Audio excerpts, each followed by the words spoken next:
welcome back to my YouTube channel.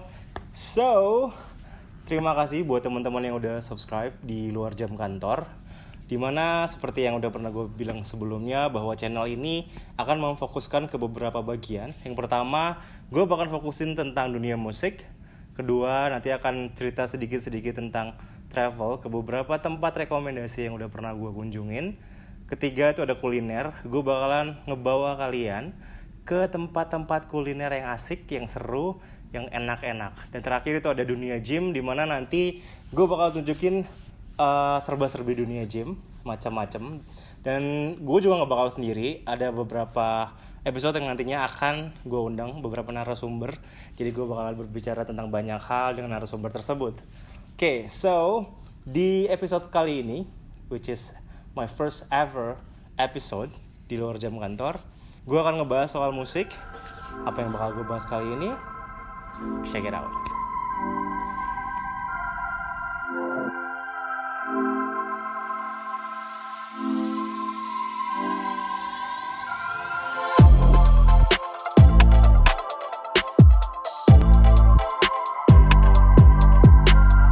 Gue bakalan ngebahas soal dunia musik.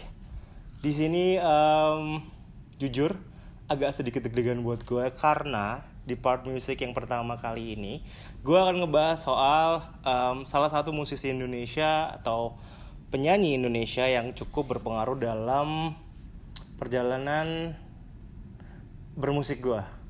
Oke, dari sekian banyak musisi ada salah satu penyanyi yang cukup membawa peran besar buat gue, yaitu the one and only Agnes Monica. Oke, Agnes Monica siapa sih yang nggak tahu Agnes Monica di sini, ya kan? Atau sekarang yang mungkin dikenal dengan Agnes Mo. Mengawali karirnya itu di waktu usianya yang masih kecil, kemudian beranjak remaja dia ada main di salah satu sinetron yang cukup fenomenal saat itu.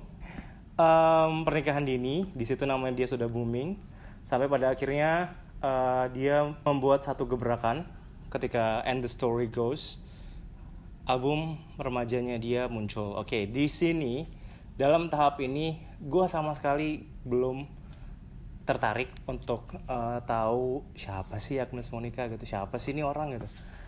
Bahkan sinetron pernikahan dininya pun menurut gue biasa aja, meskipun emak gue kadang-kadang suka nongol, suka nonton gitu ya kan, karena untuk ngeliat dia. Kemudian waktu pas lagi dia masih kecil pun, waktu nyanyi lagu Bala-Bala, gue juga ngerasa kayak biasa aja gitu, kayak ngelihat penyanyi-penyanyi cilik pada umumnya. Sampai dia akhirnya jadi presenter bareng sama Indra Bekti kalau nggak salah di Talala Trilili. Itu juga gue masih belum ngerasa there's something special about this one. Sampai ketika dia merilis And the Story Goes, dan single pertamanya yaitu Bilang Saja, itu gue mulai kayak yang wow, dia merubah banyak sekali image-nya dia, dari yang penyanyi cilik, pernikahan dini, sampai pada akhirnya The Story Goes, yang di situ image-nya agak-agak rebel dan cukup diterima masyarakat secara mengejutkan musiknya, karena tidak banyak penyanyi remaja saat itu yang berani mengeksplor banyak. Oke. Ketika dia merilis album tersebut, gue mendengarkan satu album pada saat itu, karena gue pikir ada sesuatu yang pengen gue kulik lebih dalam tentang Agnes Monica saat itu, dan juga The Story Goes. Oke, kemudian ketika gue dengerin satu album, ada beberapa lagu yang menurut gue cukup masuk ke telinga gue, dengan beberapa aransemen musiknya dia yang gak biasa. Begitupun dengan musisi-musisi yang dia ajak berkolaborasi saat itu. Di antaranya ada Melly Goeslaw dan Ahmad Dhani. Siapa sih yang gak kenal Ahmad Dhani, ya kan? Saat itu Ahmad Dhani merupakan salah satu komposer atau pencipta lagu dengan lirik-lirik jahanamnya yang bagus banget, ya kan? Dan di situ gue suka banget sama Cinta Mati, lagunya Agnes Monica featuring Ahmad Dhani. Liriknya yang begitu menyentuh, syahdu, dan video klipnya juga yang bisa dibilang nggak biasa, bikin gue akhirnya jatuh cinta sama seorang Agnes Monica. Oke, Kemudian bergeser ke beberapa track lagu dalam And the Story Goes. Itu ada salah satu lagu yang judulnya Hanya Cinta Yang Bisa featuring sama Titi DJ.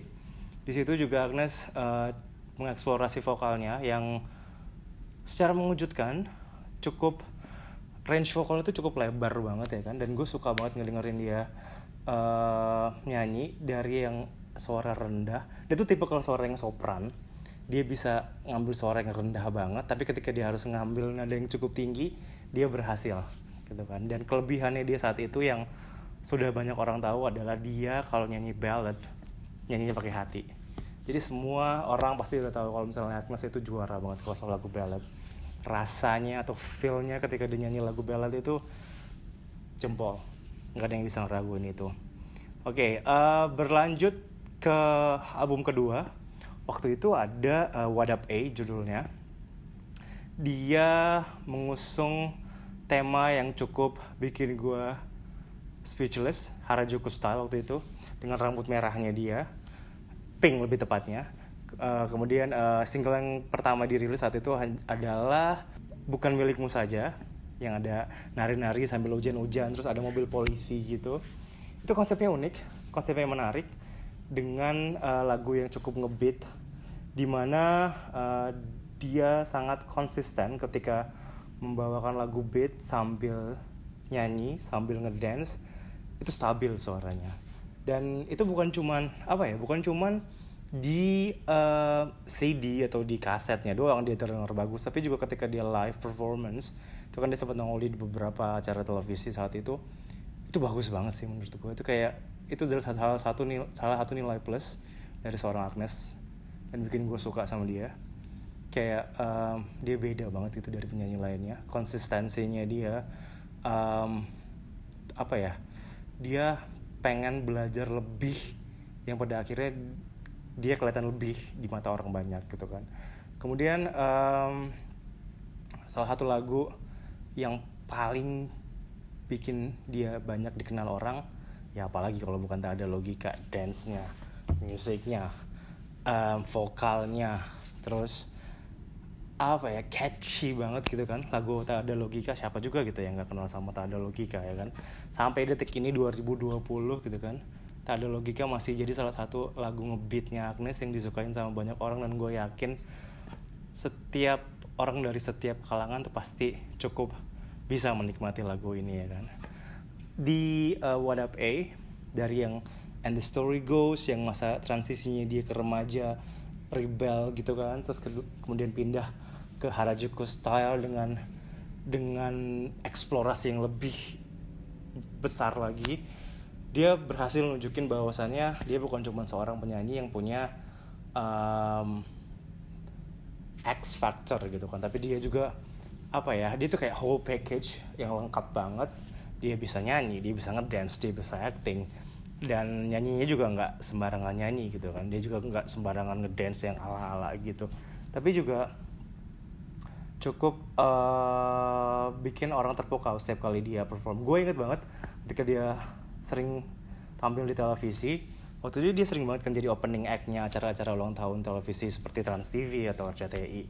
Itu selalu megah konsepnya, selalu konsisten dengan dance-nya dia, dengan suaranya dia yang range-nya lebih gila lagi saat itu ya kan. Dan tata panggungnya yang lebih dahsyat, itu menurut gue patut diacungi jempol sih. Belum ada kala itu penyanyi yang berani mengeksplor segila itu ya. Dan itu yang membuat gue pada akhirnya makin jatuh hati sama dia. Dan dia berani untuk mendobrak semua tradisi-tradisi kuno yang dilakuin sama penyanyi-penyanyi sebelumnya gitu kan. Dan gue kayak cukup terkejut ketika melihat perkembangan karirnya saat itu ya kan. Semakin kesini semakin ada hal-hal baru dan hal-hal yang bikin gue tepuk tangan, karena bagus banget gitu kan. Kemudian setelah Tak Ada Logika, ada lagi Tanpa Kekasihku, di mana lagu tersebut kalau nggak salah dijadiin salah satu soundtrack dari seri Taiwan ya kalau nggak salah, gue lupa. Tanpa Kekasihku juga berhasil banget bikin Agnes diingat sama banyak orang dengan lagu ballad, mendayu-dayu, feel-nya, sedihnya, itu semuanya dapet sih menurut gue, dan keren banget kala itu. Kemudian pindah dari album kedua What Up A, terus pindah ke ketiga itu Secretly Ignatius. Wow, ini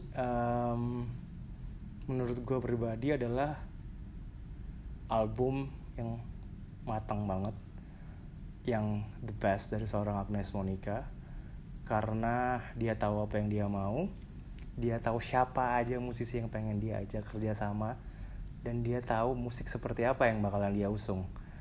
Dia koreo dalam tariannya lebih bagus tentunya, lebih matang, vokalnya jauh lebih keren. Kemudian aransemen musiknya dia berani ngambil nada-nada yang nggak biasa, dan itu menurut gue gila banget sih, kayak speechless gitu kan. Dia nongol dengan lagu ballad Teruskanlah. Ya, itu lagu patah hati sejuta umat kala itu, karena liriknya yang catchy banget, tapi juga sedih, yang dalam banget, bisa dirasain sama banyak orang. Bikin Agnes kala itu jadi apa ya? Jadi kayak set very apa ya? Standar yang cukup tinggi gitu kan buat penyanyi Indonesia gitu kan. Jarang ada yang bisa nyamain dia kala itu ya kan. Nggak heran pada akhirnya bahwasannya dia jadi salah satu artis yang bayarannya paling mahal gitu kan, karena dia punya the whole package gitu kan. Jarang ada yang bisa kayak gitu ya kan. Kemudian di Secretly Ignatius ini juga dia punya lagu-lagu yang seperti biasa, ada ballad, ada beat, dan semuanya terasa banget sih menurut gue, kayak transisi perubahan dari And the Story Goes, What Up A, dan terakhir itu ada Secretly Ignatius. Itu menurut gue kayak apa ya, anak kecil yang lagi baru belajar gitu, sampai akhirnya dia udah benar-benar matang dan tahu apa yang dia mau dalam hidupnya. Itu yang bikin gue kayak takjub banget ya kan. Sampai pada akhirnya ketika dia mulai mengutarakan slogannya yang Dream, Believe and Make It Happen, itu sama impiannya dia untuk go international, gue kayak cukup kaget, karena menurut gue nanti lah gitu, maksudnya this is not the right time for you gitu kan, nanti lah, masih jalan lu masih panjang di sini, kenapa nggak fokusin dulu di sini atau ngelebarin karirnya dulu di Asia gitu kan, baru lu bisa kesana gitu kan. Tapi dia menunjukkan ke semua orang yang kala itu sempat underestimate sama dia, bahwasannya dengan apa ya, dengan skill yang dia punya, dengan konsistensi yang dia lakukan gitu kan, bahwasannya dia bisa melakukan itu. Dan gue terkejut karena dia benar-benar melebarkan banget sayapnya. Pertama, di Indonesia dia tahu namanya udah gede, dia melebarkan sayapnya se Southeast Asia dulu. Dia udah mulai manggung di beberapa tempat, kemudian di beberapa tempat di negara-negara Asia Tenggara. Kemudian akhirnya dia berhasil dikenal namanya di Asia gitu kan. Dia pernah beberapa kali tampil di Jepang, di Korea Selatan juga ya kan, dengan membawakan lagu-lagunya dia gitu kan. Gue paling ingat dia pernah tampil di salah satu festival di Korea Selatan, dia membawain Heal the World yang Michael Jackson, sama Shake It Off. Shake It Off itu salah satu lagu yang wow banget sih menurut gue, karena lagu beat Shake It Off itu memadukan unsur tradisional dengan modern, dimana Agnes nyentuhin tarian tradisional yang bagus banget koreonya di situ. Dan gue makin takjub sama dia gitu kan, karena dia berani bikin sesuatu hal yang baru ya kan di situ ya kan. Dia tampil perform di acara tersebut dengan membawakan Heal the World dan Shake It Off, dan dapat sambutan yang cukup hangat juga. Makanya ketika dia bilang Dream, Believe and Make It Happen, I know someday dia bakalan achieve apa yang dia pengen gitu kan. Cuman mungkin jalannya masih panjang untuk kesana, karena I know it's not gonna be easy gitu kan.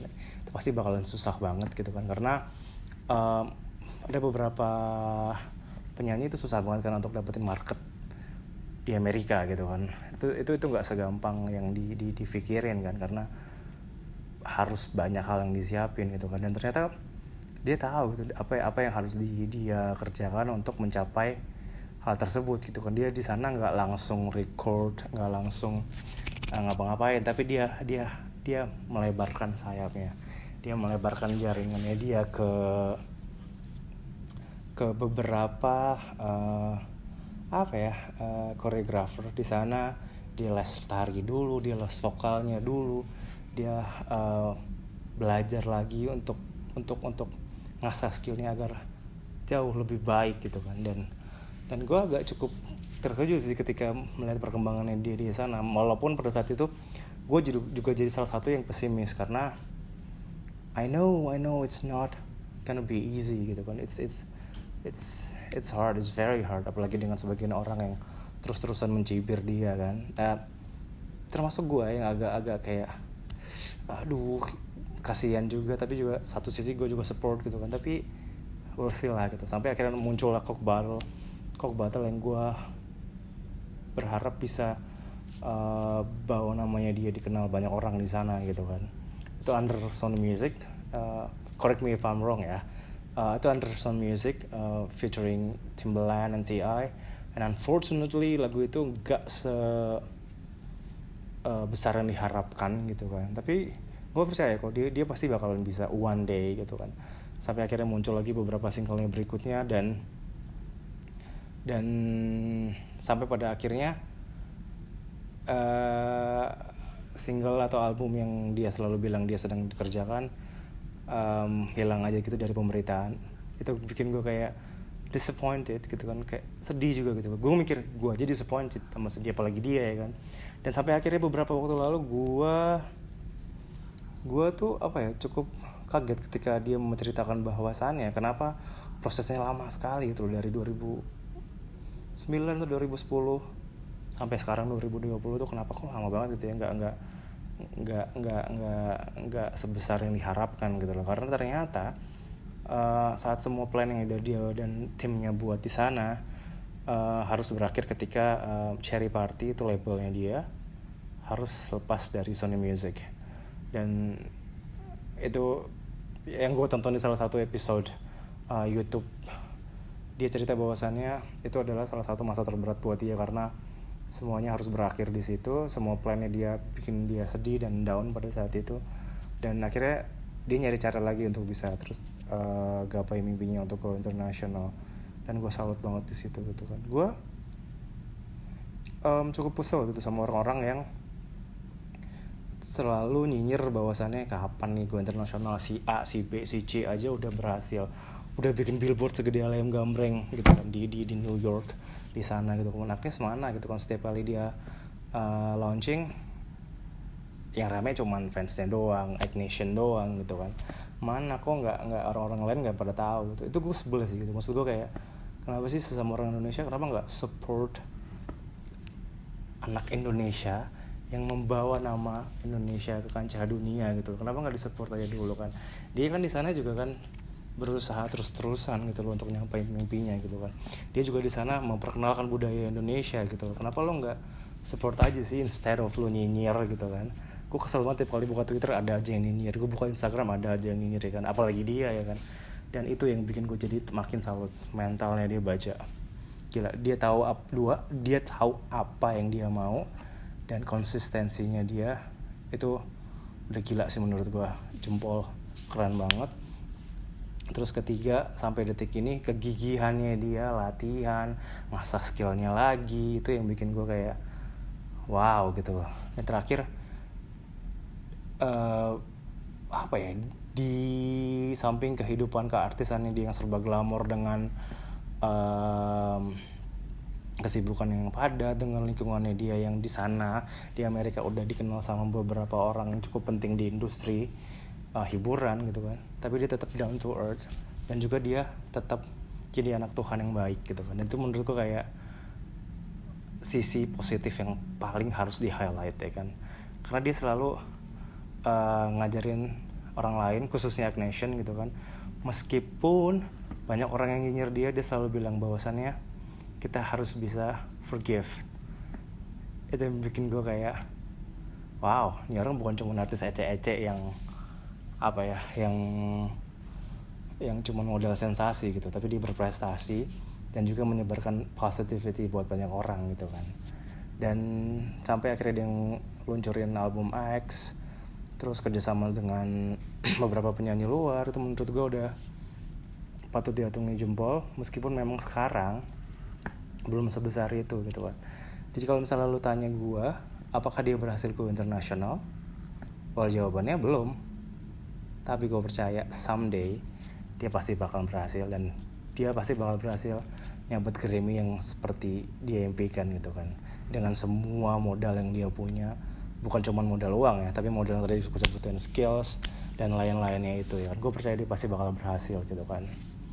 Oke, ngomongin soal fanbase-nya Agnes tuh kan gila ya, gede banget gitu kan. Gue takjub gitu ketika ada orang yang ada satu oknum yang nyinyirin dia, tapi fanbase-nya yang rela jadi tentara duluan yang baris di depan dia untuk ngeprotek dia. Itu kayak salut sih. Padahal Agnesnya juga biasa aja gitu, nggak ngerasa tersakiti atau nggak ngerasa terzolimi gitu kan, dan nggak ngeladenin yang nyinyir dia juga gitu. Bahkan dia selalu ngingetin fansnya untuk memaafkan orang-orang yang bertindak jadi enak gitu kan. Dan itu menurut gue salut ya kan. Fanbase-nya dia yang dulunya namanya Nest in the Club, terus akhirnya NIC kan, terus akhirnya sekarang pindah jadi The Egg Nation. Itu juga menurutku salah satu fanbase yang jempol. Gue nggak gabung di dalamnya.